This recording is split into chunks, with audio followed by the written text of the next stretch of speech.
of the key factors to grasp is the size of the US-China trade war problem. The US economy, it has a nominal GDP of around $20 trillion. China's economy has a nominal GDP of around $14 trillion. And between these two world economies, they make up around 40% of the whole world's GDP. So the issue between US and China is really an issue that affects the entire world. Now, how does that affect UAE? Well, the UAE has an export oil economy of around 85% of its GDP. So UAE's fortunes is very much tied up to the price of oil. Now, oil is tied up to the fortunes of the global economy. When the global economy is growing, there's more demand for oil.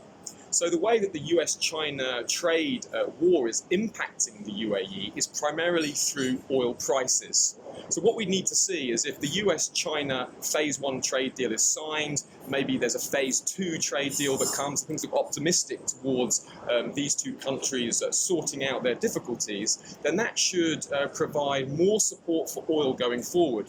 Of course, you have to remember with oil, it's not only global demand, but it's also things like inventory levels, OPEC's production cuts, as well as any short-term supply issues like we saw with the Saudi Arabia drone attacks. But the big picture to grasp is that the UAE's economy is tied up to the oil prices, and the oil prices are very much linked to whether global growth is going to be stimulated or hindered through a US-China trade deal becoming unhinged and not working out.